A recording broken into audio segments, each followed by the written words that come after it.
Shalom, everyone. This is Yosef Itan with Perfecting the World, and we have with us Yehuda Ben Zvi of the National Red Heifer Institute with us today, who Shalom, will shalom. be giving us some big news, I would imagine, something that we're all looking forward to. And we also have Joseph Good with Hatikva Ministries, the person who has all of those books behind him memorized. Joe. Uh, this is probably one of the most exciting days in my life. Okay. And it's had the difficulties going with it to get the computers going and everything working. But last week we were going to do an announcement and there was a delay. Weren't able to do the announcement until today. So, Yehuda, it's your platform. Big news. I must tell you, it's fascinating times over here in Israel. We are 24 hours before Tisha B'Av, the day where the Jewish people commemorate the destruction of the temple, both second and first, although it's also the days where we devote ourselves towards building the future temple. And I'm more than excited to share breaking news here from Israel. We are in the Red Heifer National Institute are glad to announce that another red heifer has been born in the north of Israel. Fascinatingly, just before Tisha B'Av, we get the feeling that God is moving the Jewish people one step forward towards recreating purity, giving us the backing that we are doing His will, moving one step closer to rebuilding the temple in Jerusalem. Let me ask you a question now. Uh, about 7 weeks ago, maybe eight, a red heifer was born. There was an issue because of a tag that was put in its ear at birth. So this is not that red heifer. This is a new red heifer, correct? I must tell you something, Joe. I've been through a long day. We've met in the over 1,500 people just today with educational programs regarding the temple, which I'll elaborate upon very towards the end of the interview. And Mm-hmm. so we feel the Jewish people are reawakening towards the interest and care for Jerusalem, for the temple, reestablishing purity. And as you say, just a month and a half ago, we announced the birth of the new red heifer in the mounts of the Galilee. And we thank God that we feel another push forwards, that another red heifer was born here in Israel just last week. And as you said, we delayed, we got full authorization to declare that she is standing up to standards. And another news, maybe some of you have heard, also two of the heifers in Shiloh have been going through a process to pregnate them. That's something that is also being done over here. So the whole red heifer program is moving forwards, and towards Tisha B'Av, we feel we are one step closer to recreating purity. Maybe 2 years from today, we might hit the mark.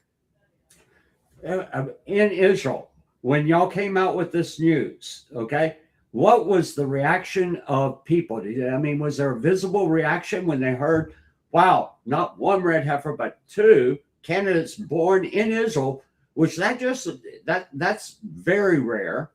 But within a matter of weeks, and uh, in conjunction with everything else that's happening, the a push towards the rebuilding of the temple.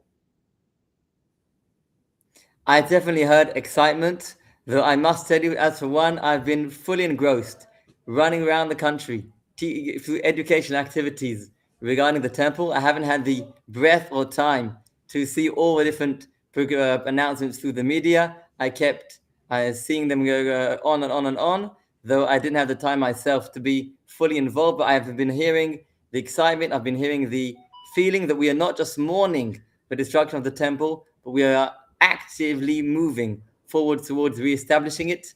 And that is something which we have been praying to do for 2,000 years. I'll add another point regarding the red heifer born.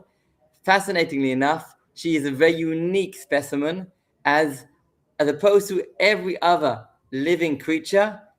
Cattle have a very specific phenomena when twins are born, because this red heifer is a twin female calf to a male calf, and as twins within the womb of the mother, the placenta in the cattle are combined and the blood vessels intertwined. Hormones of the male calf and the female calf mix one with the other, concluding at a point where the womb of the female heifer, which was born and is a red 100% heifer, we know her womb is vitally damaged because she was born as a twin, and therefore we are going to have to go through another halachic discussion to understand whether this has any implications. Is it considered a deficit, which the Torah considers as a mum? So here, once again, God has given us great blessing, so He's giving us the feeling we must be humble before Him, make deep halachic research. That's how we established as a National Red Heifer Institute a group of 20 rabbis who have been moving step by step to give rabbinical authority for the whole program.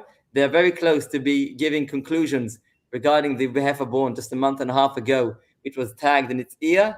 And so far, the wound is healing excellently. We'll need to see if a scar will be left or not. But again, the new red heifer is another halachic research to give us the feeling and the confidence that we are doing God's will.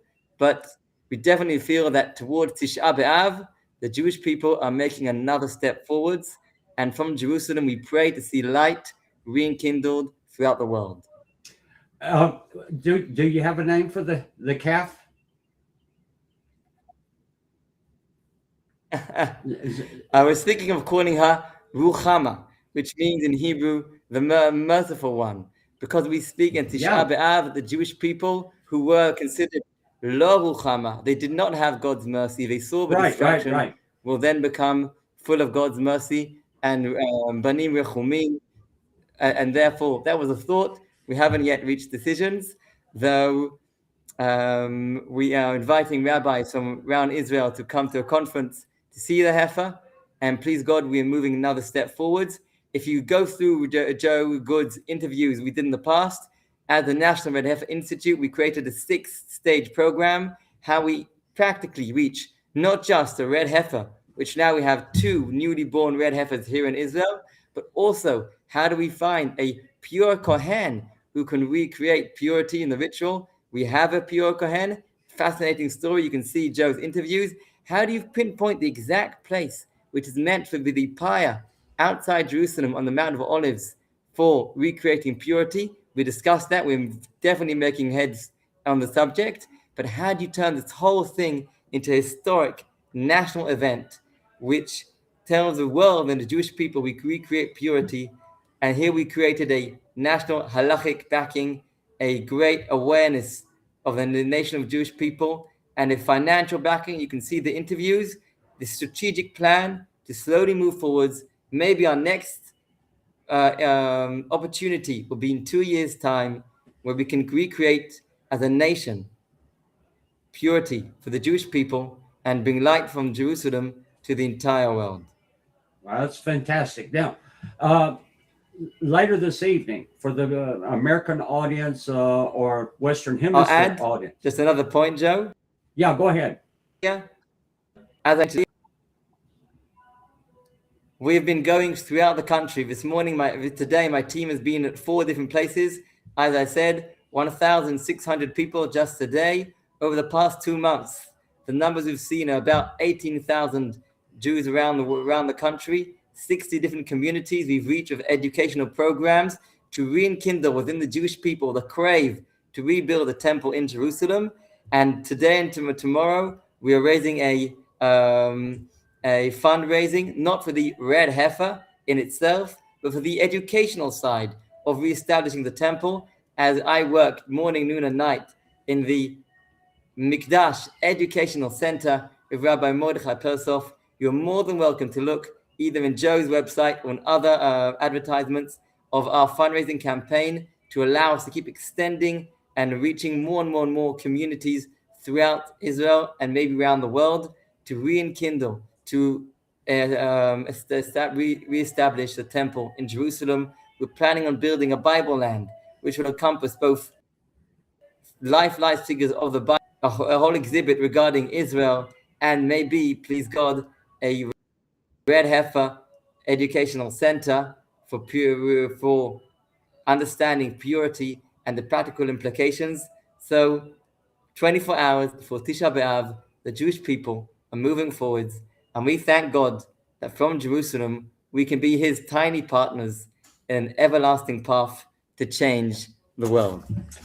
Let me mention before you go, tonight here in the States, I'm going to be teaching, and you can go to it, Joe Good Hatikva, Hatikva Ministries Facebook page, or my own Facebook page, Joseph Good.